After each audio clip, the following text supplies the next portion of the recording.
Sir వీళ్ళని ఎలా పట్టుకున్నారో కాస్త చెప్పగలరా? నేను పట్టుకున్నాను ఎవరు చెప్పారు? నాలో ఉన్న దేశభక్తే వీళ్ళని పట్టుకునేలా చేసింది. చచ్చినా పర్వాలేదు అనుకుని ప్రాణాలకు తెగించి పోరాడాను, వీళ్ళని పట్టుకున్నాను.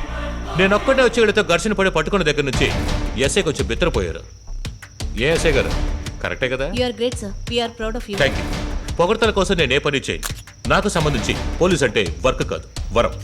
అదేవిధంగా ఒక్కో సమస్యని సరిచేసేందుకు నేను వేసే ప్రతి ఒక్క అడుగు ఒక తపస్సు. ప్రతి మనిషి ఊపిరి పీల్చుకునేది బతికేందుకు. నాకు సంబంధించి నా ఉచ్ఛ్వాస నిశ్వాసాలు ప్రజల కోసం. సార్ ఈ ఆపరేషన్ పూర్తయింది కదా, ఓ ఫోటో తీసుకోవచ్చా?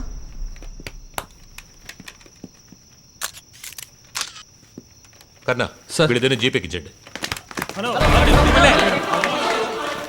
ఏంటి నందా మొహం వాడిపోయింది?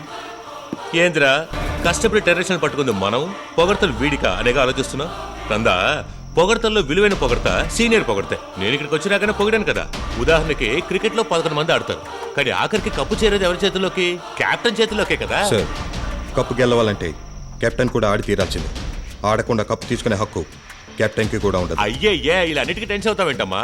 దీనికి నాకు సంబంధం లేదు. నందానే పట్టుకున్నాడంటే ఎవరైనా నమ్ముతారా ఏంటి? నైనా ఈ మహేంద్ర సార్ ఇమేజ్ అంత గొప్పది.